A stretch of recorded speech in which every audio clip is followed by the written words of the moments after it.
Preparados para mais uma aula? Sejam mais uma vez bem-vindos ao curso de Cristianismo Básico. Na nossa última aula nós falamos sobre o batismo. Estão lembrados? Falamos como que o batismo é necessário para que alguém seja oficialmente recebido na igreja física. Falamos sobre os tipos de batismo, falamos sobre o batismo de Jesus e eu espero que você tenha guardado tudo isso no seu coração, que você esteja pensando, meditando a respeito disso. Mas algumas pessoas perguntam, para que ter igreja? Por que precisa ser batizado para ser oficialmente parte de uma igreja? Ou porque eu preciso pertencer a uma igreja? Então esse será o tema da nossa aula de hoje. Vamos pensar a respeito de uma passagem na vida de Jesus. Em Mateus 16, é narrado ali no Evangelho uma conversa entre Jesus e os seus discípulos.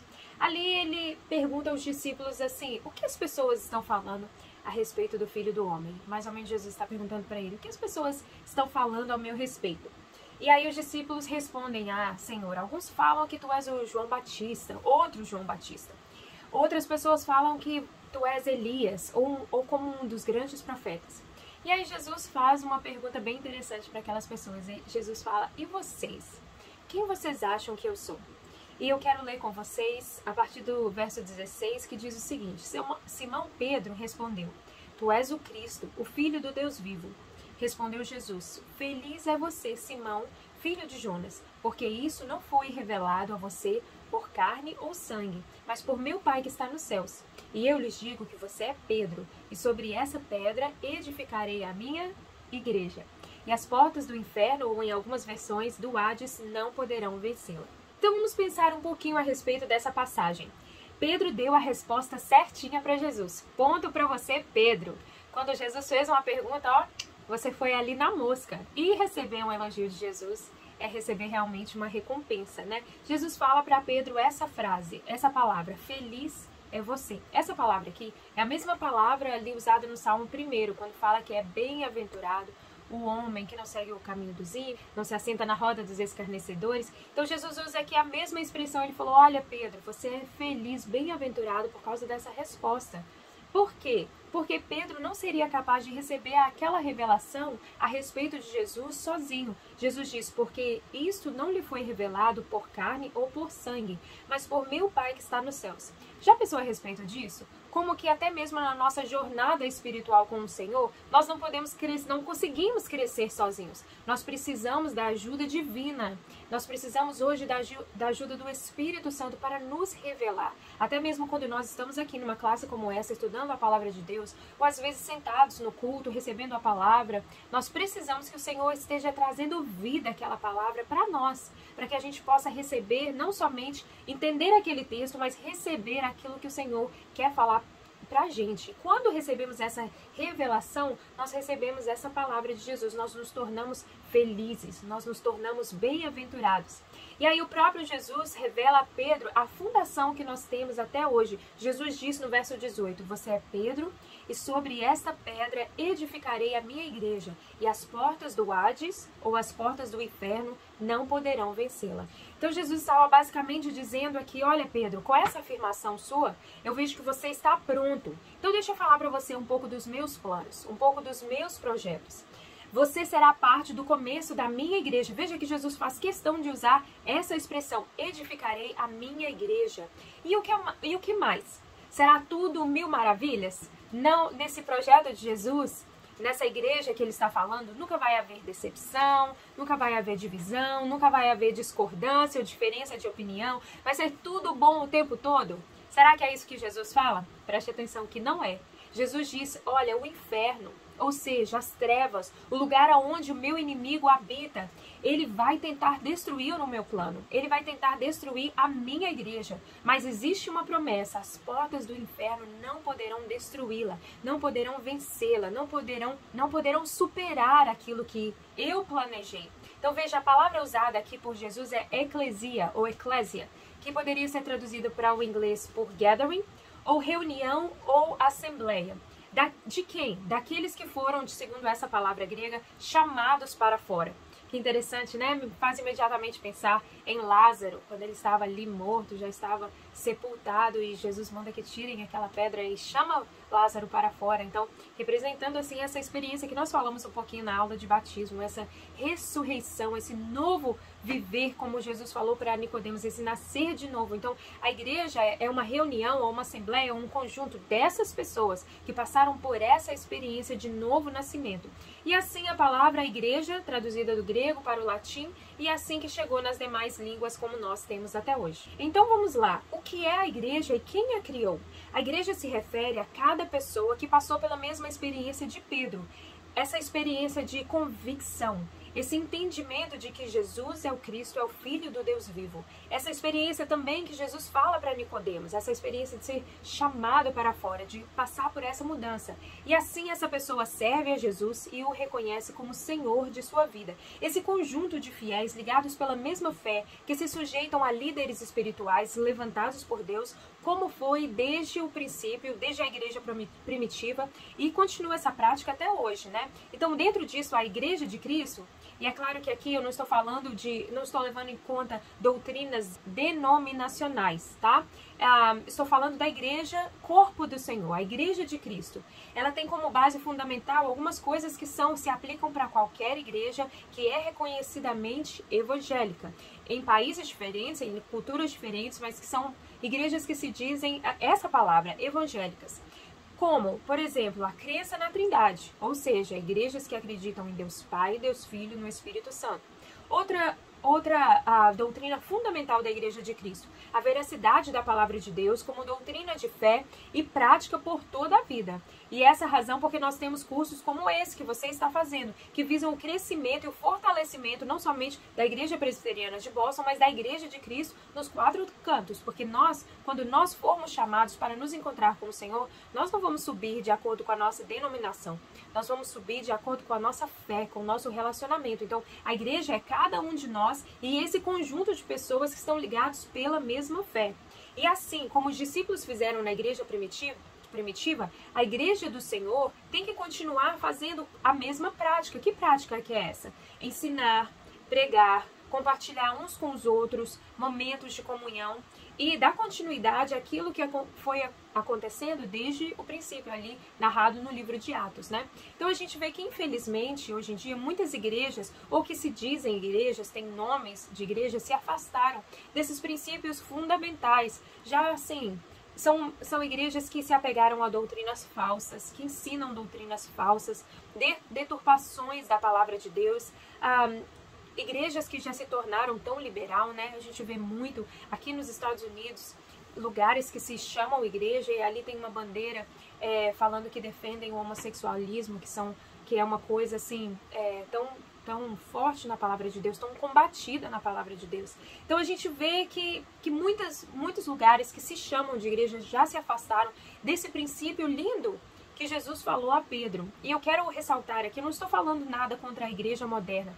Não existe nada errado com a modernidade, desde que o princípio básico da palavra de Deus não seja ferido.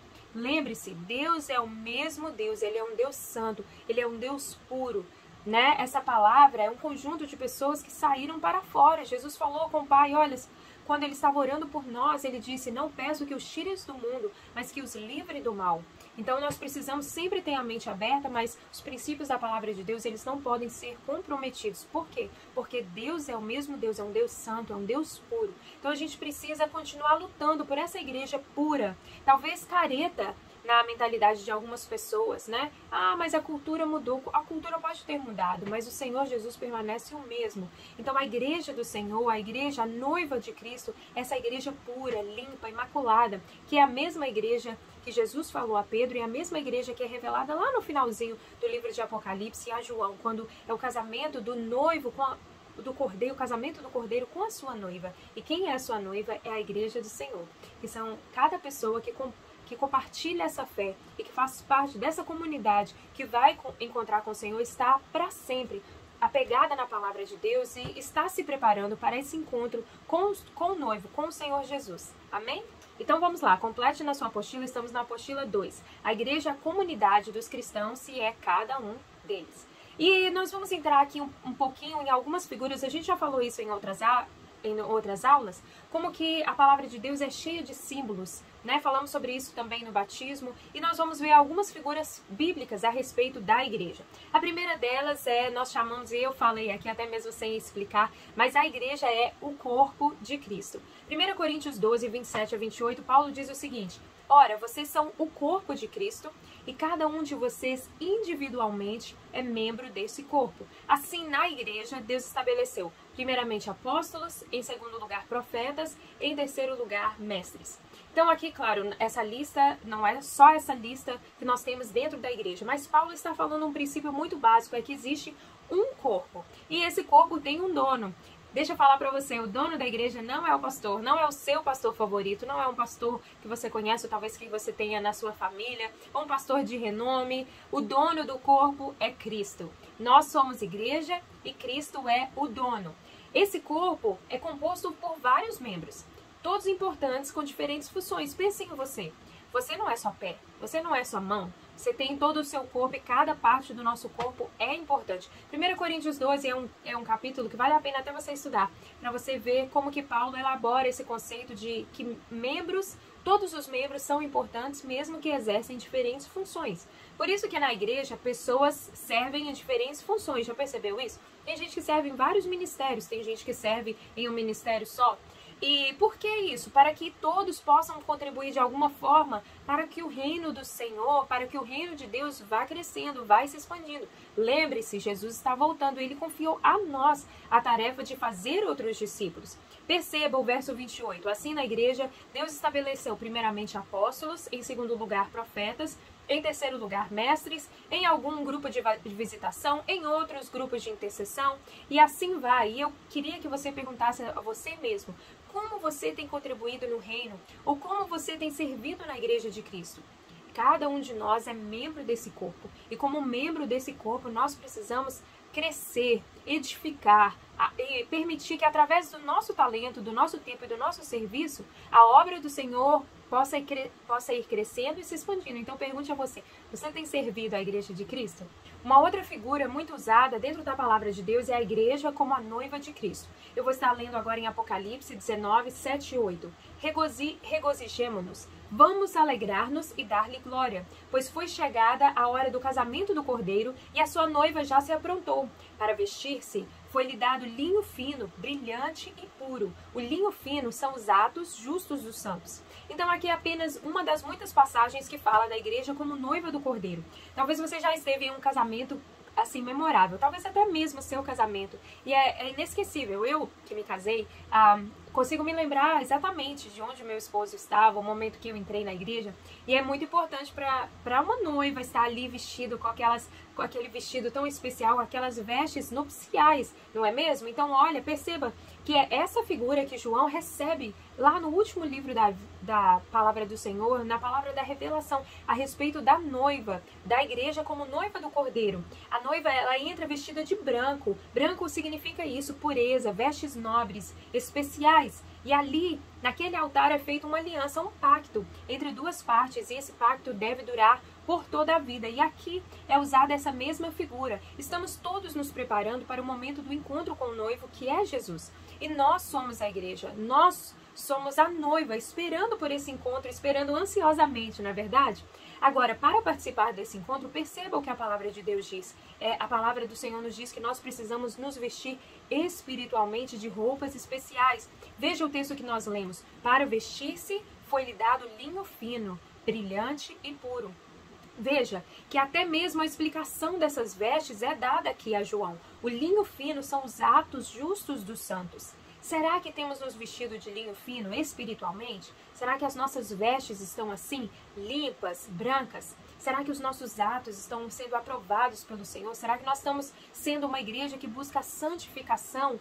Porque nós vamos nos encontrar com o noivo e nós queremos estar com essas vestes prontas, com essas vestes nupciais, alvejadas para esse encontro? Será que a igreja, a noiva de Cristo, que sou eu, que é você, está pronta para o encontro com o noivo?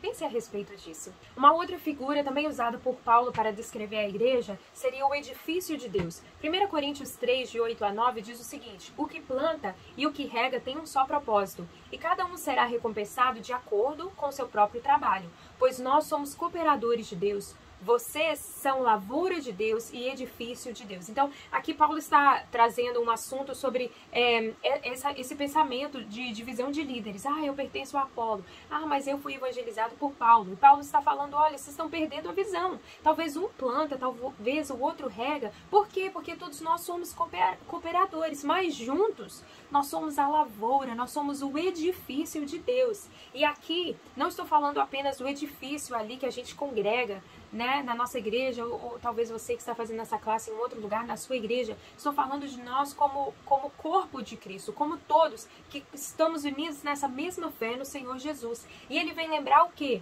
Que nós juntos vamos servindo ao Senhor, cada um contribuindo de uma forma diferente.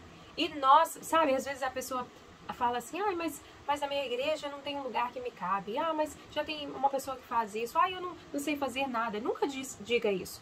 Deus te chamou, Deus te capacitou e olha, aquilo que o Senhor espera de você, nenhuma outra pessoa pode fazer no seu lugar. Por quê? Porque nós somos cooperadores, nós somos lavoura, nós somos edifício do Senhor. E nós vamos falar um pouquinho mais a respeito disso na frente, mas eu quero que você pense a respeito disso. Como você tem servido ao Senhor? Como você tem servido com seus talentos no lugar onde Deus te colocou? A igreja também é a família de Deus. Efésios 2, 19 a 21. Paulo diz, portanto, vocês já não são estrangeiros nem forasteiros, mas concidadãos dos santos e membros da família de Deus. Olha que privilégio! Edificados sobre o fundamento dos apóstolos e dos profetas, tendo Jesus como pedra angular, no qual todo o edifício é ajustado e cresce para tornar-se um santuário santo no Senhor. Viu como a gente acabou de falar sobre a igreja como um edifício? Como a parte da lavoura? Aqui Paulo está falando não somente isso, mas que cada um de nós fomos convidados para ser membros da família de Deus. Eu fico pensando naquela canção composta por um pastor, uma pessoa tão querida para mim, o pastor Daniel de Souza, e nós sempre cantamos na igreja, que diz, somos corpo e assim bem ajustados, totalmente ligados, unidos, vivendo em amor. Uma família, sem qualquer falsidade, vivendo a verdade, expressando a glória do Senhor. Tem gente que, eu já ouvi muitas vezes pessoas dizendo, eu não canto essa música, porque essa música não é verdade. Olha, irmãos, você conhece uma família perfeita? Não tem, não é verdade? Todo lugar onde tem gente tem imperfeição.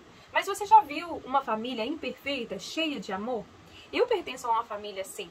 Na minha família, nós somos imperfeitos, os meus pais, as minhas filhas, eu sou imperfeita, meu esposo é imperfeito, mas nós aprendemos que nós, mesmo na nossa imperfeição, nós somos capazes de amar.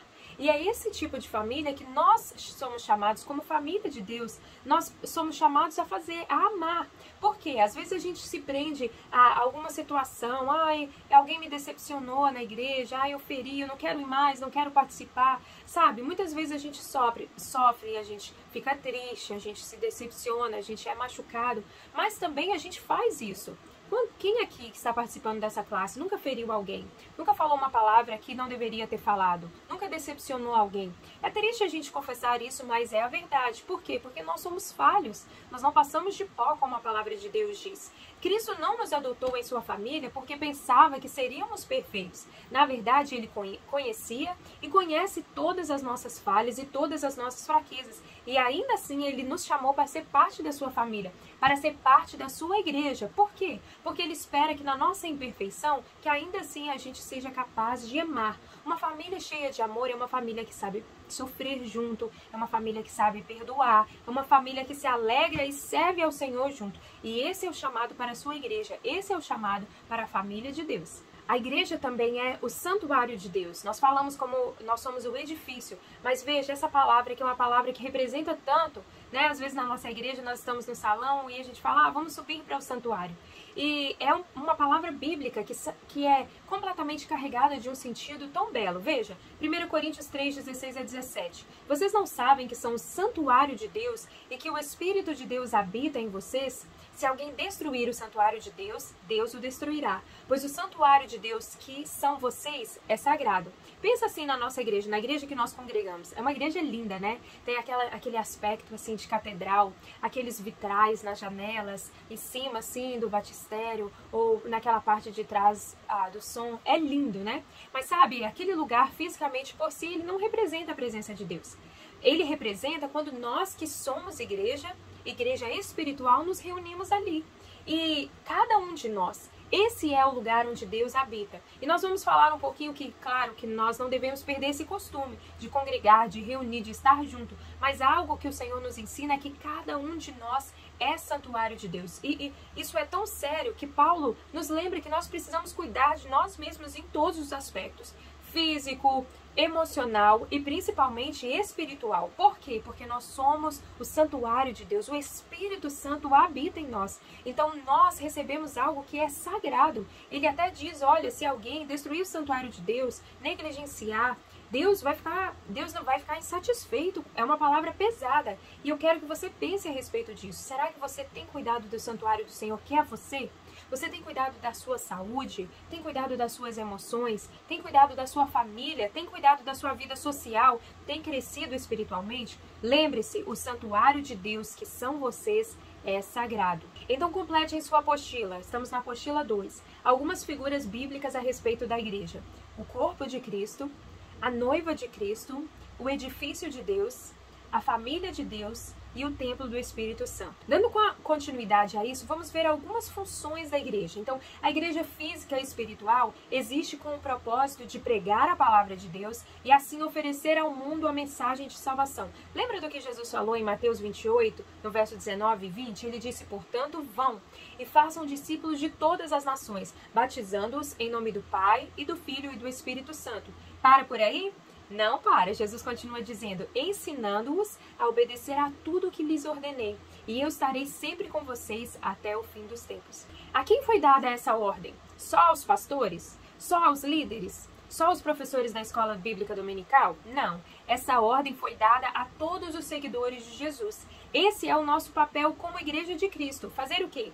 Ir a outros e compartilhar a mensagem de Cristo, fazer outros discípulos, pessoas no seu trabalho, pessoas na sua vizinhança. Você não é igreja só no fim de semana quando você está reunido, a todo o tempo, dentro de um ônibus, pegando um Uber, comendo em um restaurante, ali você é a igreja do Senhor. Precisamos, como igreja, incentivar as pessoas a serem batizadas e também ensinar outros a obedecer às palavras do Senhor.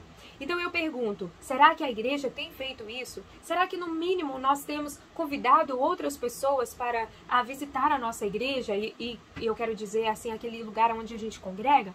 Muitas vezes nós não fazemos nada disso e eu quero te lembrar que é isso que o Senhor Jesus espera de você e de mim se nós nos consideramos parte da igreja de Cristo. Uma outra função da igreja de Cristo é se reunir. Isso mesmo, você sabia que isso que nós chamamos de culto é uma ordenança bíblica?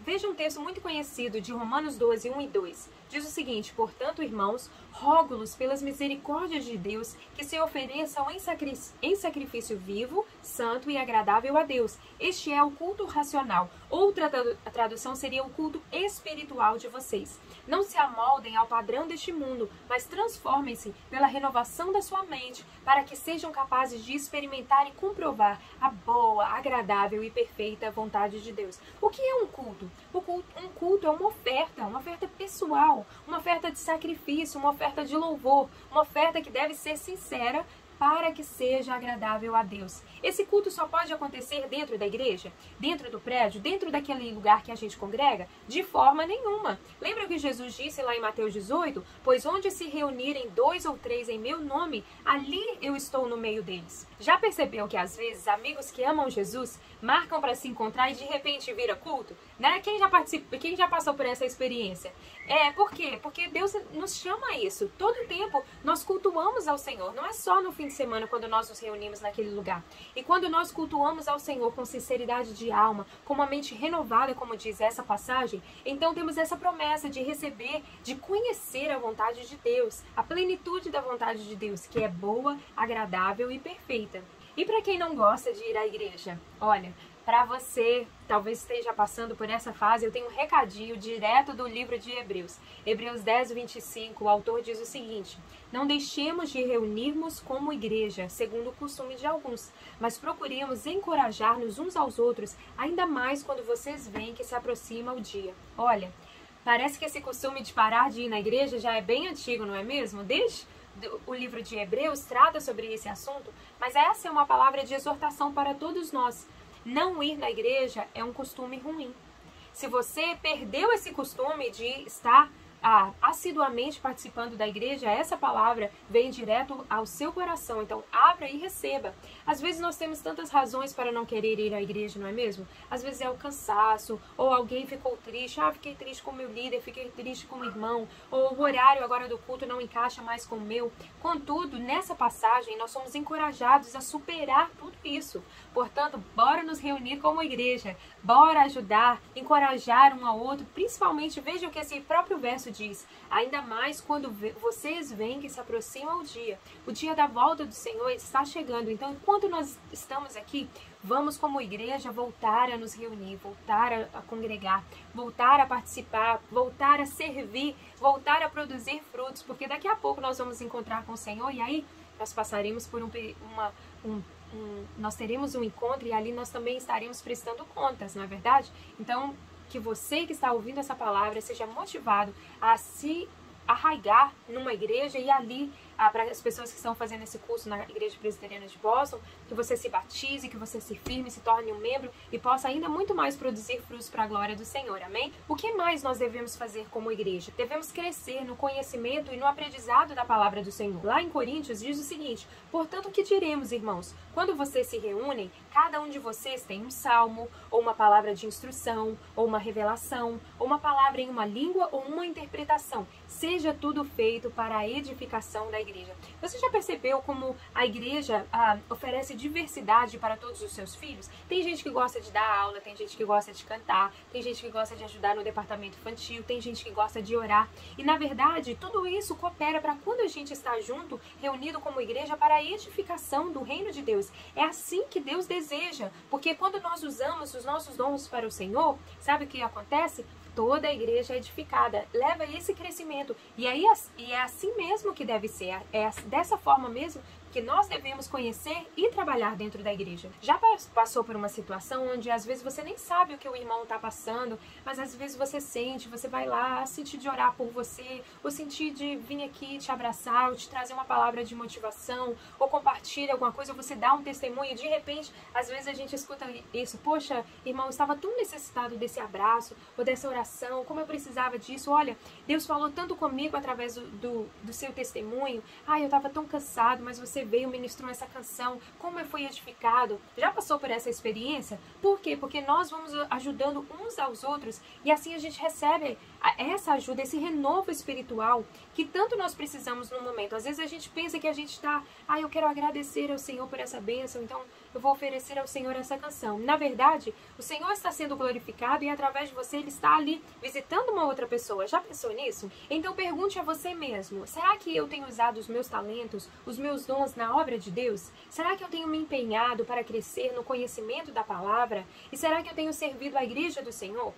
Um outro aspecto muito importante dentro da igreja são as cerimônias. Nós já falamos, passamos uma aula falando sobre o batismo, que é marcante na vida de todo cristão. E em breve nós vamos falar em uma outra aula sobre a ceia do Senhor. Então, muitas pessoas perguntam: por que eu preciso participar de uma igreja? Na verdade, para que você seja parte dessa cerimônia, seja passando pelo batismo, ou seja testemunhando o batismo de outras pessoas, você precisa participar de uma igreja. E também a ceia do Senhor, que nós vamos ver mais detalhes um pouquinho mais adiante. Então vamos lá, complete na apostila 2. Algumas funções da igreja: evangelizar, reunir-se para cultuar a Deus, estudar e aprender a palavra de Deus, ajudar uns aos outros na caminhada e batizar e celebrar a ceia do Senhor. Completou aí? Uma coisa que a gente vê, muitas pessoas assim abandonam a igreja, é o fato de não conseguirem ser perseverantes em momentos difíceis. Quantas vezes eu ouvi alguém dizer: depois que eu aceitei a Jesus, parece que eu só passo luta, parece que eu só passo por dificuldades, é muito difícil assim. E às vezes a gente tem essa mentalidade, eu entreguei a minha vida a Jesus, eu recebi o Espírito Santo, eu até passei pelo batismo, então agora vai ser tudo bom, vai ser tudo mil maravilhas, não vou passar por dificuldade. E esse é um conceito errado, pensar que viveremos uma vida sem aflições ou sem problemas. Às vezes é difícil quando nós passamos por uma situação de tribulação, por um tempo assim, realmente que a gente chama de deserto, né? E muitas vezes a gente pode pensar, Deus me deixou sozinho. Ou então, será que eu fiz alguma coisa errada? Eu pequei. Mas é necessário que a gente pense, que a gente medite na palavra do Senhor e que a gente possa entender que o servo do Senhor, ele também passa por tribulação. Podemos ver, mesmo na vida de Jó, o livro de Jó é um livro que tem algo a nos ensinar. E como igreja de Cristo, nós devemos aprender a dar graças ao Senhor em todo o tempo. O Salmo 92 fala que bom é render graças ao Senhor. Então eu vou agradecer ao Senhor, vou louvar, vou cantar, vou adorar só em tempos de bonança, só em tempos de bênção. Não, em todas as circunstâncias, em todas as situações, sejam elas boas ou sejam elas ruins. Lembra de Paulo? Aquele que era Saulo e depois que ele encontrou com o Senhor mudou o seu nome? Olha, Paulo se tornou um grande homem de Deus, um grande teólogo, e ele escreveu até a maior parte dos livros do Novo Testamento. Mas Paulo passou por muitos momentos difíceis. Veja a listinha, ele faz uma listinha dos seus momentos de tribulação em 2 Coríntios 11, 23 a 27 e depois o verso 30. Ele diz: são eles servos de Cristo? Estou fora de mim para falar dessa forma. Eu ainda mais. Trabalhei muito mais. Fui encarcerado mais vezes. Fui açoitado mais severamente e exposto à morte repetidas vezes. 5 vezes recebi dos judeus 39 açoites. Já pensou? 3 vezes fui golpeado com varas, 1 vez apedrejado, 3 vezes sofri naufrágio, passei uma noite e um dia exposto à fúria do mar. Estive continuamente viajando, vocês se lembram que Paulo fez várias viagens missionárias, viajando de uma parte a outra. Enfrentei perigo nos rios, perigos de assaltantes, perigos dos meus compatriotas, perigos dos gentios, perigos na cidade, perigos no deserto, perigos no mar e perigos dos falsos irmãos. Trabalhei arduamente. Muitas vezes fiquei sem dormir, passei fome, passei sede, muitas vezes fiquei em jejum. Sofri frio e nudez. E no verso 30 ele diz: se devo orgulhar-me, que seja nas coisas que mostram a minha fraqueza. Que lista é essa, não é mesmo? Às vezes a gente prepara assim, e eu achava que eu estava tendo problemas. E eu pergunto a você, será que Paulo desistiu? De forma nenhuma. Veja o que ele diz à igreja de Tessalônica, 2 Tessalonicenses 1:4. Por essa causa nos gloriamos em vocês, entre as igrejas de Deus, pela perseverança e fé demonstrada por todos. Em que momento? No momento que está tudo bem? No momento que recebeu bênçãos? Não. Ele diz, nós nos gloriamos por vocês em todas as perseguições e tribulações que vocês estão suportando. Veja, Paulo está orgulhoso dessa igreja por quê? Porque eles viraram uma mega church? Porque está cheia de obreiros, ou cheia de missionários, ou está com aquele grupo de louvor top? Não. Paulo está orgulhoso porque aquela igreja está perseverando na fé, mesmo em meio a tribulações, mesmo em meio a perseguições. E eu pergunto para você, será que nós podemos tomar isso como exemplo para nós? Então pense comigo assim, mas Deus não é o dono de todas as bênçãos? Sim. O Senhor tem prazer em nos abençoar. Ele é o nosso Pai, nós somos a sua família. Deus nos dá muitas vezes bênçãos físicas, bênçãos familiares, bênçãos financeiras, livramentos e outras coisas. Mas nós precisamos lembrar que tudo acontece no tempo e na forma do Senhor. Veja, Eclesiastes 2, de 24 a 26. Para o homem não existe nada melhor do que comer, beber e encontrar prazer em seu trabalho.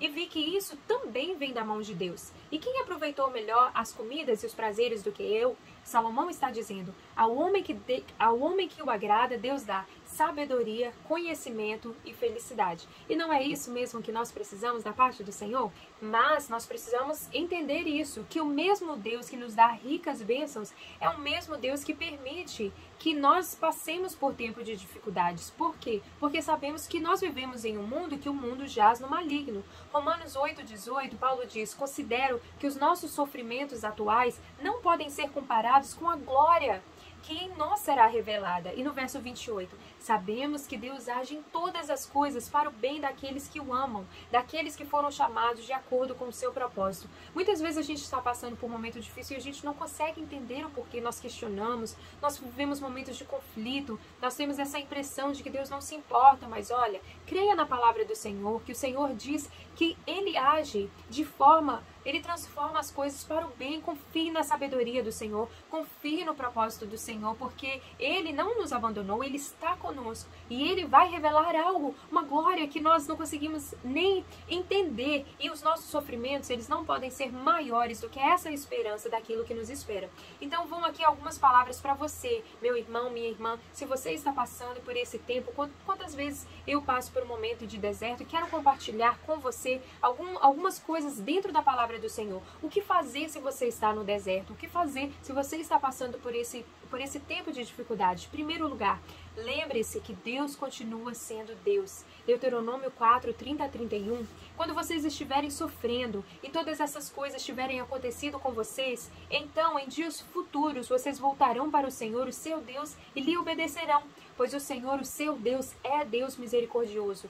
Ele não os abandonará, nem os destruirá, nem se esquecerá da aliança que com juramento fez com seus antepassados. Então, lembre-se que Deus continua sendo Deus. Lembre-se que em meio a dificuldades, nós também podemos ser aperfeiçoados pelo Senhor. 1 Pedro 5,10. O Deus de toda a graça, que os chamou para a sua glória eterna em Cristo Jesus, depois de terem sofrido durante um pouco de tempo, os restaurará. Se apegue a essa esperança, os confirmará, lhes dará força e os porá sobre firmes alicerces. Aleluia! Eu recebo essa palavra sobre a minha vida, espero que você também receba. Mas se você ainda está passando por esse tempo tão difícil, lembre-se também que o tempo de luta ele pode ser longo, mas ele não será eterno. Salmo 30, verso 4 a verso 5. O salmista nos convida: cantem louvores ao Senhor, vocês, os seus fiéis, louvem o seu santo nome, pois a sua ira só dura um instante, mas o seu favor dura toda a vida. O choro pode persistir uma noite, mas de manhã irrompe a alegria. Então, às vezes, a noite pode parecer tão longa, mas olha, uma hora vem o amanhecer. E com o amanhecer vem a restauração, a alegria do Senhor. Então, olha só, eu espero que você encontre nessas palavras conforto, consolo, seja qual for o momento que você está vivendo. Lembre-se, você não está só, Deus não te abandona, Deus não se esquece de você. E Ele colocou você em um lugar, no meio de uma comunidade, para você crescer, para você ajudar, para você ser ajudado. E assim a igreja do Senhor vai se fortalecendo. Então, a minha oração é para que o Senhor te dê perseverança e te dê graça, para que você passe pelo vale, que você passe por essa noite, mas que você chegue a esse amanhecer firme, edificado, e que a sua experiência, você possa usar a sua experiência para compartilhar com outros, e assim que o reino do Senhor vá crescendo e se expandindo. Receba essas palavras com muito carinho em nome de Jesus. Compartilhe nosso culto online com um amigo e não se esqueça de se inscrever no nosso canal do YouTube, Família IP Boston Unidos no Senhor.